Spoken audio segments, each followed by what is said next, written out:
Bonsoir à tous, il est 19h, voici les titres de votre journal. Le Premier ministre Abdelaziz Jarrad a procédé ce matin à l'installation de la commission de sauvegarde chargée d'évaluer les incidences causées par la pandémie du coronavirus sur l'économie nationale. Nous écouterons le Premier ministre dans un instant.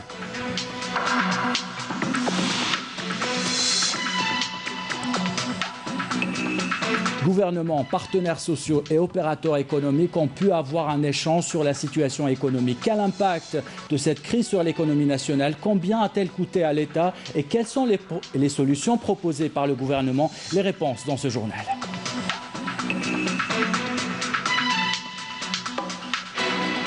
Le professeur Ismail Mesbah, installé dans ses nouvelles fonctions de ministre délégué chargé de la réforme hospitalière auprès du ministre de la Santé, de la Population et de la Réforme hospitalière. La cérémonie a eu lieu en présence du Premier ministre Abdelaziz Jarrad. Les images et les premières réactions dans ce journal.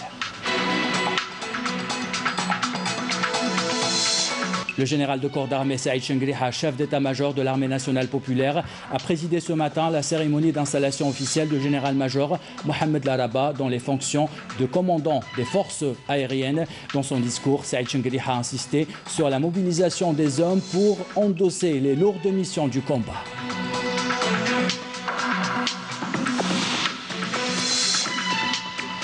Un nouveau record de contamination au coronavirus a été atteint aujourd'hui. 601 nouveaux cas de contamination, 314 de guérisons et 11 décès ont été enregistrés ces dernières 24 heures. Nous irons à Raïs Hamidou voir comment les membres de l'association Al-Afar Al-Jamil se mobilisent pour sensibiliser les habitants au port du masque et au respect des mesures barrières. Voilà pour les titres. Bienvenue à tous. Tout d'abord, le Premier ministre Abdelaziz Jarrad a procédé ce matin à l'installation de la commission de sauvegarde chargée d'évaluer les incidences causées par la pandémie du coronavirus sur l'économie nationale. La cérémonie d'installation a eu lieu après les travaux de la réunion du Premier ministre avec les partenaires sociaux et les opérateurs économiques, et ce en application des instructions du président de la République Abdelmajid Tebboune adressées lors du Conseil des ministres du 12 juillet au Premier ministre pour mettre en place et présider cette commission. Le Premier ministre Abdelaziz Jarrad a procédé également à l'installation d'un groupe de travail chargé d'élaborer le rapport qui sera présenté d'abord au Conseil du gouvernement le 22 juillet et ensuite en tant que premier point d'ordre du jour aux prochaines réunions du Conseil des ministres le 26 juillet prochain. Le groupe de travail chargé d'élaborer le rapport est composé du président du Conseil national économique et social, Reda Tir, en sa qualité de président du groupe, du ministre délégué auprès du Premier ministre chargé de la prospective, Mohamed Cherif Ben Mihoub, en sa qualité de rapporteur, ainsi que des représentants du ministère des Finances, de l'Industrie, de l'Agriculture et du Développement rural, de l'Habitat, de l'Urbanisme, du Commerce, des Travaux publics et des Transports, du Tourisme, de l'Artisanat et du Travail, familial et du Travail, de l'Emploi et de la Sécurité sociale. Le groupe de travail compte 6 représentants des syndicats des travailleurs et 6 représentants des syndicats du patronat. Et selon le Premier ministre Abdelaziz Jarrad, à travers cette rencontre, le gouvernement démontre une nouvelle méthodologie de travail, une approche rationnelle qui obéit à une stratégie tracée qui diffère totalement de celle appliquée dans le passé. On écoute le Premier ministre Abdelaziz Jarrad. كل ما أريد أن أقوله في هذه اللحظة وهذه المقاربة لهذا اليوم. Je voudrais souligner que l'approche adoptée aujourd'hui est une approche rationnelle. Elle a des bases suivant une stratégie tracée, une logique qui diffère totalement de celle appliquée dans le passé. Je partage l'avis de beaucoup des intervenants lors de cette rencontre. Il est clair que l'objectif de tout ce travail est de rétablir la confiance entre nous, entre le gouvernement, les opérateurs économiques et les partenaires sociaux, car ces derniers sont une composante de l'État algérien. Le gouvernement, par cette nouvelle approche, démontre progressivement qu'il y a une nouvelle méthodologie de travail. L'installation de cette commission en est la preuve. Nous allons également entamer la rédaction de ce rapport ensemble par le biais d'une commission qui sera installée directement après cette rencontre. Le rapport sera présenté d'abord au Conseil du gouvernement le 22 juillet et ensuite lors de la réunion du Conseil des ministres du 26 juillet prochain. Ceci est une nouvelle approche qui implique que vos recommandations seront prises en considération et intégrées dans la stratégie et l'application du programme du gouvernement. Le Premier ministre Abdelaziz Jarrad s'est dit rassuré que l'État dépassera cette crise. Le Premier ministre a rappelé la situation économique exceptionnelle que vit le pays due au coronavirus, à l'échec des précédents gouvernements et à l'effondrement des prix du pétrole. Il a rappelé que le président de la République Abdelmajid Tebboune avait demandé à organiser cette rencontre pour sauver les postes d'emploi et préserver l'économie nationale. On écoute le Premier ministre.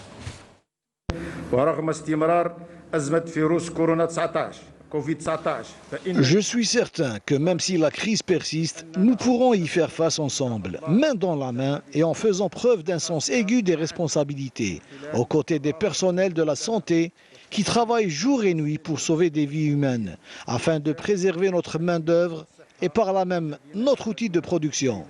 C'est la raison pour laquelle le président de la République a décidé de créer cette commission afin de préserver les postes d'emploi et la productivité, ce qui démontre que l'État assume pleinement ses responsabilités en donnant toute son importance au principe de solidarité qui constitue une valeur axiale au sein de notre société.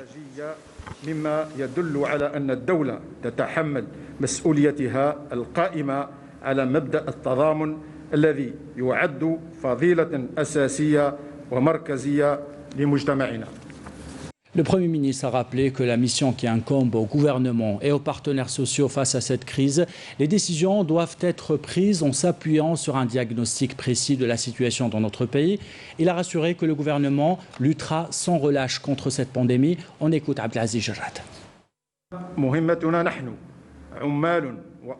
Notre mission à nous en tant que travailleurs, patrons d'entreprise et membres du gouvernement dans le cadre de cette commission réside dans l'évaluation des conséquences de la pandémie du Covid-19 sur les plans économiques et sociaux, ce qui permettra d'aboutir à une série de recommandations appropriées et la prise des décisions nécessaires et complémentaires afin de préserver les postes d'emploi et préserver les capacités de production qui ont été grandement impactées par la plus grave des crises sanitaires qu'a connue notre pays depuis son indépendance.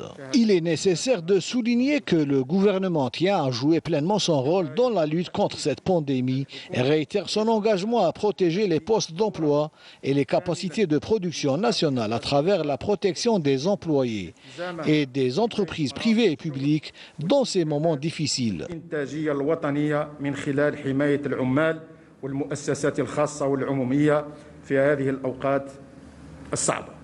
Abdelaziz Jarrad a rappelé l'engagement du président de la République Abdelmajid Tebboune à aider le tissu industriel algérien, qu'il soit public ou privé, pour sauvegarder les postes d'emploi. On l'écoute.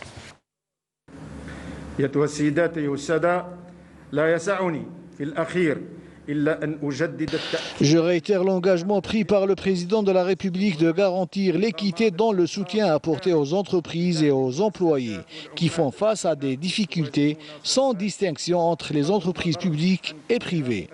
L'on se doit de faire face à ce danger qui nous menace en unissant nos forces, en faisant preuve d'un esprit de solidarité et d'innovation pour préserver les postes d'emploi et soutenir les secteurs économiques privés et publics. Comme l'a rappelé le président de la République, il n'y a plus de différence entre les entreprises publiques et privées, mais la différence réside dans leur productivité et leur compétitivité et leur capacité à contribuer au développement du pays à travers la création de richesses et de postes d'emploi.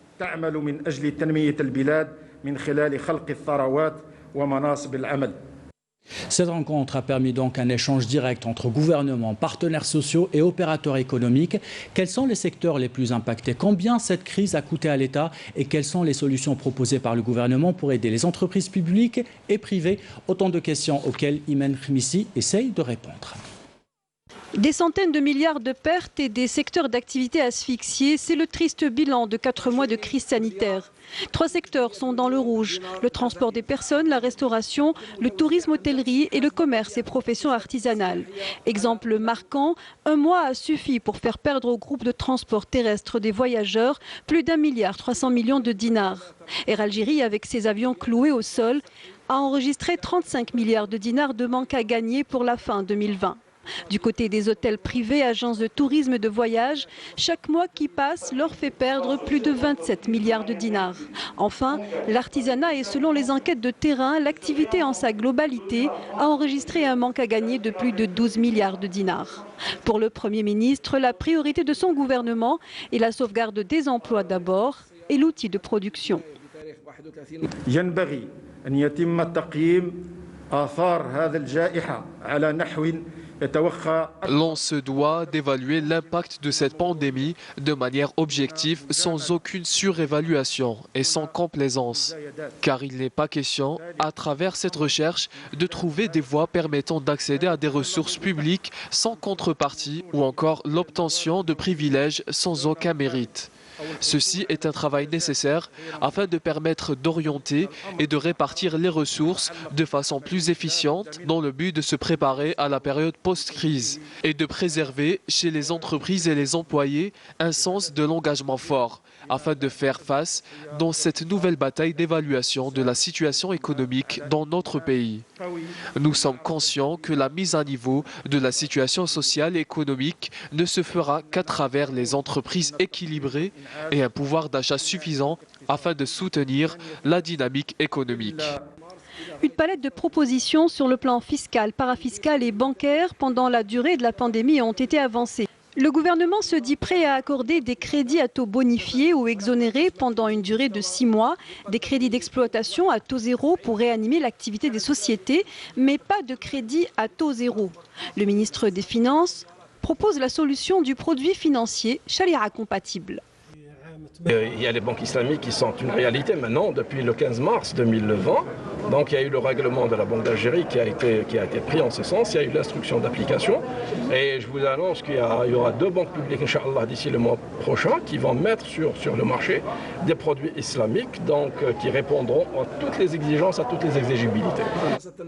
Dans le même objectif, le rapport propose de débloquer rapidement les créances détenues par l'État au profit des entreprises. Le gouvernement entend soutenir les salariés confinés en proposant une allocation exceptionnelle de chômage, cette fois financée à travers le dispositif CNAC.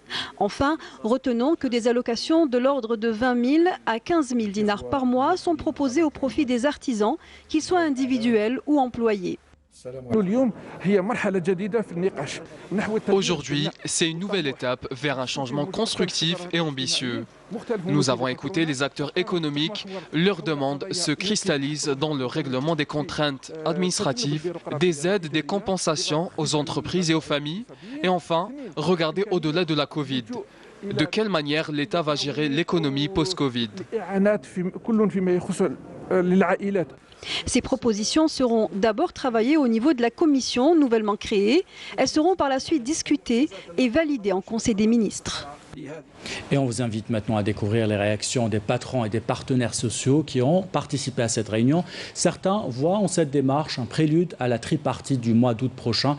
D'autres une occasion importante de travailler main dans la main pour dépasser cette crise. Des propos recueillis par Badia Armani.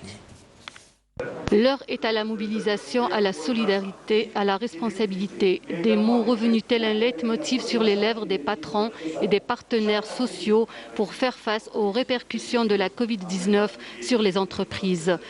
Aujourd'hui, je voudrais vous parler de notre marché national, de la solidarité nationale, de la reconquête de notre marché. Et nous peinons à ça. Je demande le soutien de l'État, de tous les produits qui sont produits en Algérie, d'être soutenus par l'État. Depuis presque 30 ans, nous sommes en train de peiner dans notre propre marché alors que nous sommes les Algériens de ce pays, de notre pays. Et je demande à tous les industriels de consommer algérien, à tous les consommateurs de consommer algérien. Passer de là la survie. Le monde est en train de réfléchir à relocaliser l'industrie dans son propre pays. Les patrons et les partenaires sociaux ont applaudi la décision du président de la République, Abdelmadjid Tebboune, de mettre en place la commission de sauvegarde chargée d'évaluer les incidences causées par la pandémie du nouveau coronavirus sur l'économie nationale. Je crois que la réunion d'aujourd'hui, elle vient à point nommé, parce que le problème qui se pose actuellement, il faudrait qu'on se jette à l'eau, qu'on prenne les choses par là, le taureau par les cornes, pour essayer d'aller vers justement pour aller sur le terrain. La rencontre d'aujourd'hui témoigne de la démarche inclusive des plus hautes autorités de l'État, par leur détermination et leur volonté d'associer tous les acteurs concernés à cette large concertation. Permettez-moi de saluer la volonté de Monsieur le Président de la République de renouer avec la concertation active de l'ensemble des acteurs de la sphère économique. Au CMI, nous croyons que les stratégies de développement économique ne peuvent réussir que si elles reposent sur des processus collectifs et concertés. L'installation de cette commission, c'est le prélude de la tripartite qui aura lieu le mois d'août. Je pense que cette commission va faciliter le travail pour les experts et pour les gouvernements le mois d'août, la commission qui a été annoncée par le Premier ministre. Les participants à cette rencontre ont été unanimes. Sauver l'entreprise, c'est préserver des emplois. Dans l'actualité de ce samedi, le professeur Ismail Msbah a été installé aujourd'hui dans ses nouvelles fonctions de ministre délégué chargé de la réforme hospitalière auprès du ministre de la Santé, de la Population et de la Réforme hospitalière. La cérémonie s'est déroulée en présence du Premier ministre Abdelaziz Jarrad, du ministre de la Santé, de la Population et de la Réforme hospitalière Abdelrahman Ben Bouzid, du ministre de l'Intérieur, des collectivités locales et de l'aménagement du territoire Kamel Beljoud et des membres de la commission scientifique de veille et de suivi de l'évolution de la pandémie de coronavirus. Abdelaziz Jarrad a indiqué que cette installation servirait à provoquer une cadence rapide dans la prise en charge des problèmes du secteur de la santé. On écoute le Premier ministre.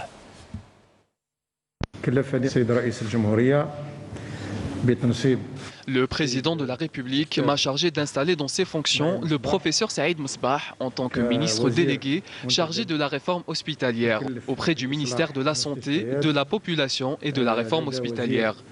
Professeur Msbah est un médecin issu de la famille de la santé publique. Il a d'abord été nommé en tant que conseiller auprès de l'Agence nationale de la sécurité sanitaire, une agence qui aura un avenir prometteur dans la réforme du secteur de la santé dans sa globalité. Monsieur Ismail Msbah est aussi membre du comité scientifique de suivi de la pandémie du Covid-19. Ainsi, pour ses compétences avérées, le président de la République a donc décidé de le nommer ministre délégué. Et comme je l'ai souligné tout à l'heure, c'est une tâche difficile. Et avec l'aide de tous, et je veux dire par là tous ses collègues du comité scientifique, sous la houlette du ministre de la Santé, le professeur Abdelrahman Ben Bouzid, je suis sûr que nous allons arriver à une cadence rapide dans la prise en charge des problèmes du secteur de la santé en général, ainsi que l'évolution dangereuse depuis 2 à 3 semaines de la pandémie du Covid-19. Je félicite le professeur Msbah et je lui témoigne de notre soutien. Le ministre de l'Intérieur est avec nous car nous devons travailler dans le cadre d'une très forte concertation, notamment avec les Walis et le ministre de la Santé pour un travail collectif afin d'amorcer un nouveau plan qui doit être expliqué aux citoyens. L'État ne se dérobe jamais de ses devoirs envers les citoyens. J'appelle tous les citoyens à être vigilants devant les proportions que prend la pandémie. L'État œuvre à alléger les souffrances des citoyens et à bien gérer le flux important des patients vers les hôpitaux à travers le territoire national.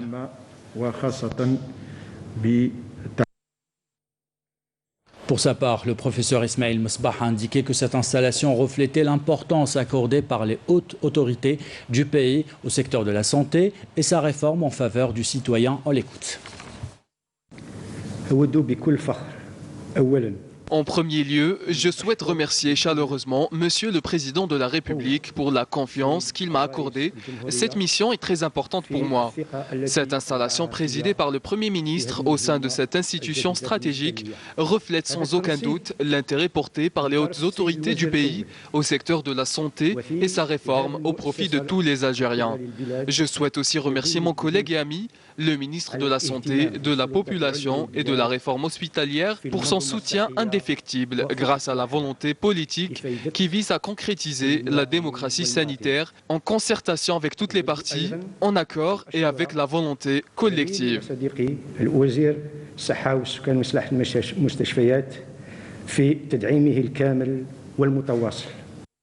Au nom du président de la République, chef suprême des forces armées, ministre de la Défense nationale, le général de corps d'armée Saïd Chengriha, chef d'état-major de l'armée nationale populaire, a présidé ce matin la cérémonie d'installation officielle du général-major Mohamed Laraba dans les fonctions de commandant des forces aériennes en succession au général-major Hamid Boumaïza.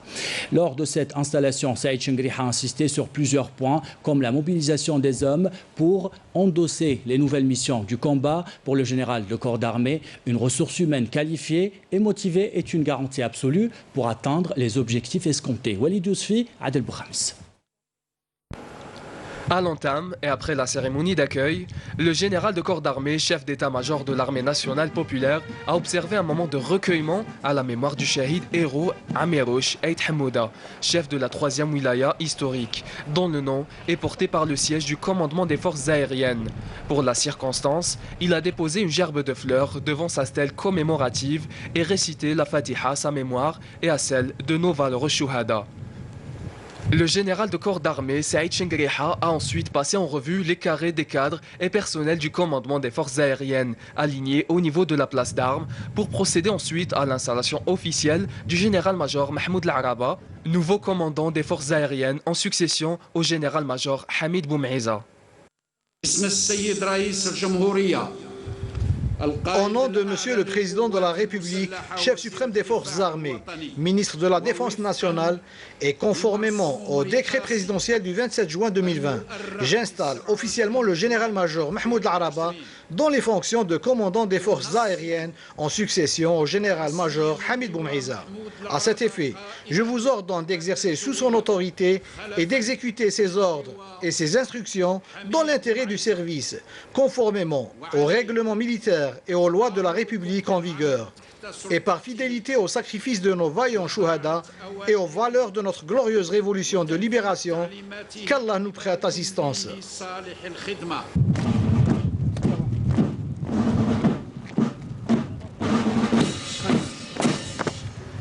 Ensuite, le général de corps d'armée, chef d'état-major de l'armée nationale populaire, a supervisé la cérémonie de passation de l'emblème national.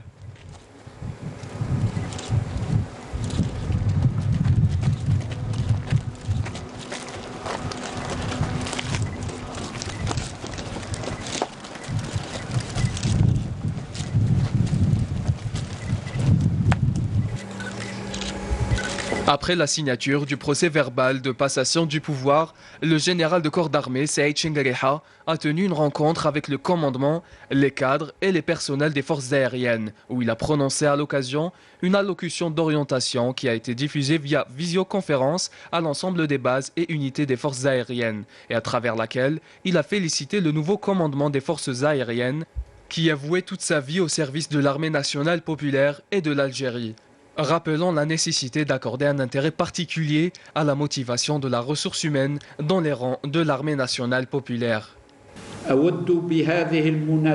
Je voudrais à cette occasion mettre l'accent sur un sujet d'extrême importance et j'invite l'ensemble des cadres responsables à tous les niveaux de commandement à lui accorder l'intérêt qu'il mérite, à savoir la motivation de la ressource humaine dans les rangs de l'armée nationale populaire, et ce, partant de notre profonde conviction en tant que haut commandement qu'une ressource humaine qualifiée et motivée est une garantie absolue pour atteindre les objectifs escomptés et accomplir parfaitement les missions assignées.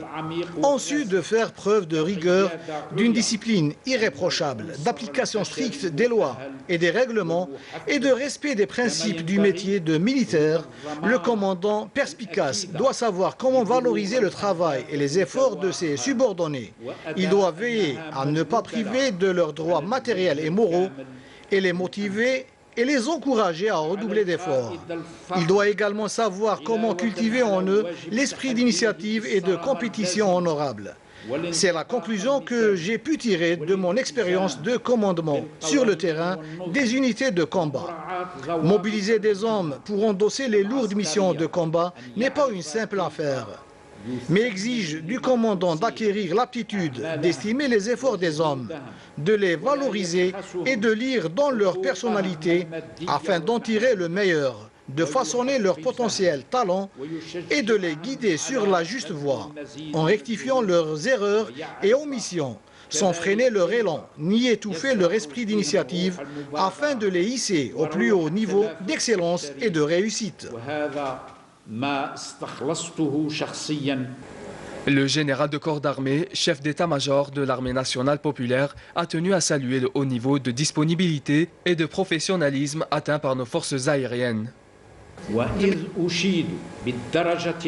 Tout en saluant le haut niveau de disponibilité et de professionnalisme atteint par nos forces aériennes, qui s'est concrétisé récemment par le grand succès des opérations d'acheminement des équipements médicaux depuis la République populaire de Chine, ainsi que le rapatriement des restes mortuaires des Chouhada des résistances populaires à partir de la France, ont su des missions permanentes dans la sécurisation de notre espace aérien. Je saisis cette occasion pour vous affirmer encore que la préparation au combat continue et le travail assidu sur le terrain demeure la base solide qui permet à l'ensemble des unités de forces aériennes de combat d'accomplir leur mission avec un haut niveau de professionnalisme, notamment lors de l'exécution des missions spéciales et des différents exercices. Je vous exhorte alors à consentir davantage d'efforts, à persévérer et à faire preuve d'une grande vigilance pour relever les défis, remporter tous les enjeux et contribuer ainsi à la préservation de la sécurité et la stabilité de notre cher pays. À l'issue, le général de corps d'armée a suivi les interventions des cadres et personnels des forces aériennes et a écouté leurs préoccupations. Ce communiqué maintenant du ministère de la Défense nationale dans le cadre de la lutte antiterroriste, des détachements de l'armée nationale populaire ont découvert et détruit hier 7 bombes de confection artisanale lors d'opérations de fouilles et de ratissage menées à Tébessa. Un autre détachement de l'armée nationale populaire a saisi en coordination avec des gardes-frontières à Béchar une quantité importante de cuivre traité qui s'élève à 2 quintaux et 52 kg, tandis qu'un autre détachement de l'armée nationale populaire a saisi en coordination avec les services de la Sûreté nationale 1798 comprimés psychotropes à Moulbouari.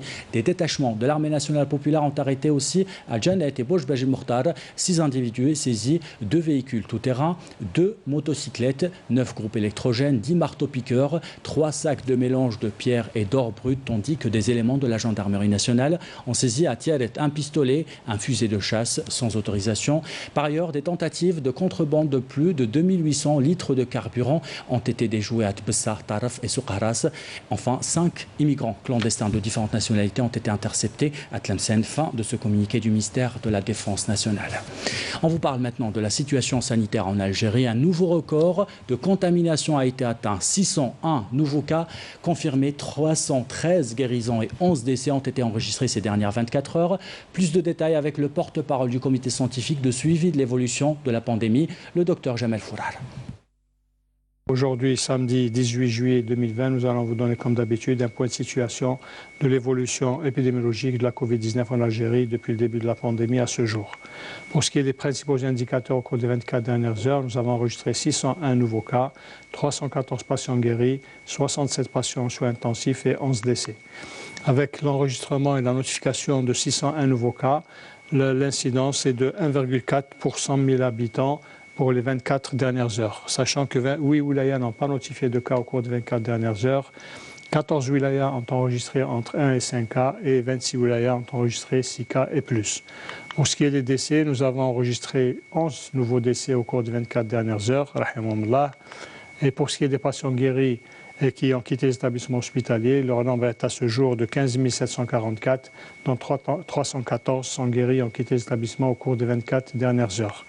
Pour ce qui est des patients en soins intensifs, nous avons actuellement 67 patients en soins intensifs. Pour ce qui est de la conclusion, nous insistons toujours sur l'état actuel de la situation épidémiologique en Algérie. Nous demandons à notre population de rester vigilants et également de prendre les mesures nécessaires pour le respect des mesures barrières, essentiellement la distanciation sociale et le port de masque obligatoire. Et pour lutter contre cette pandémie, de nouvelles initiatives sont menées chaque jour par le mouvement associatif. Dans le quartier de Reis Hamidou, l'association Al-Afaq Al-Jamil ne compte pas baisser les bras. Distribution de gel hydroalcoolique, de masques et sensibilisation des passants, des actions très appréciées par les habitants. Reportage signé Mariam Tamis. Distribution de bavettes et de gel hydroalcoolique. Ces bénévoles de l'association Al-Afaq Al-Jamil sont allés à la rencontre des passants. Objectif, leur rappeler l'importance du respect des mesures barrières par le biais des flyers préparés à cet effet. Ils ont également procédé au nettoyage et à la désinfection de la commune, une action saluée par les habitants. C'est une bonne chose, je pense que c'est une bonne chose, parce que les gens négligent les gestes barrières, négligent trop, ils ne donnent pas de l'importance. Mais c'est très efficace, je pense que c'est très efficace, les gestes barrières. Inch'Allah, ça va diminuer les cas. Extraordinaire. Quand normalement, on gaffe le port de bavette est obligatoire. C'est pour tout le monde, pour éviter cette maladie, Inch'Allah. Parce que cette initiative louable a vu la participation de toute une armada de jeunes bénévoles en collaboration avec les scouts musulmans et les autorités locales. Tout ça, c'est pour envoyer un message et dire que le coronavirus, c'est un virus qui est vraiment mortel, qu'il faut vraiment le prendre au sérieux maintenant. Parce qu'en ce moment, on est en train de voir qu'il y a des gens qui sont en train de mourir ici, même dans notre commune. Et c'est vraiment l'alarme qui doit être sonnée. Alors aujourd'hui, on a sensibilisé les gens concernant le Covid-19, le virus coronavirus. Voilà. Donc, on a sensibilisé les gens, on a distribué les bavettes, surtout le gel, bien sûr. Donc, il est temps de s'entraider, bien sûr. Notre vie est entre nos mains. Donc, soyez conscients. La prise de conscience de la gravité de la crise et le respect des mesures de prévention restent incontestablement les seules armes efficaces pour lutter contre la propagation du coronavirus qui continue à faire des victimes innocentes. Avec ces conseils, nous arrivons à la fin de ce journal. Avant de nous quitter, voici le rappel des titres. Le Premier ministre Abdelaziz Jarrad a procédé ce matin à l'installation de la commission de sauvegarde chargée d'évaluer les incidences causées par la pandémie du coronavirus sur l'économie nationale.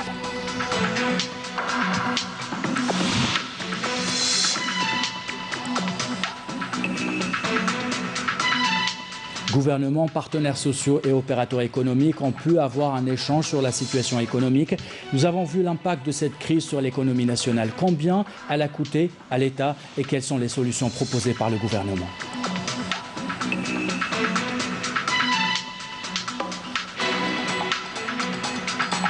Le professeur Ismaël Mesbah a été installé dans ses nouvelles fonctions de ministre délégué chargé de la réforme hospitalière auprès du ministre de la Santé, de la Population et de la Réforme hospitalière. La cérémonie a eu lieu en présence du Premier ministre Abdelaziz Jarrad.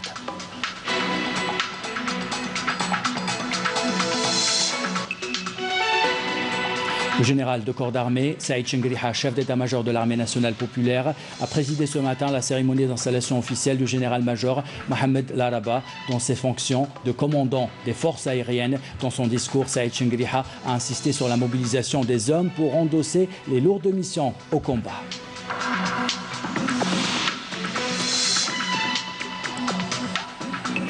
Un nouveau record aux contaminations au coronavirus a été atteint. Aujourd'hui, 601 nouveaux cas confirmés, 314 guérisons et 11 décès ont été enregistrés ces dernières 24 heures. Nous sommes allés à Raïs Hamidou voir comment les membres de l'association Al-Afaq Al-Jamil se mobilisent pour sensibiliser les habitants au port du masque et au respect des mesures barrières. C'est la fin de ce journal. L'équipe de la rédaction qui l'a préparé, l'équipe technique qui l'a réalisé vous remercie de l'avoir suivi. En bas de votre écran, les adresses web pour le replay de vos programmes. Belle soirée.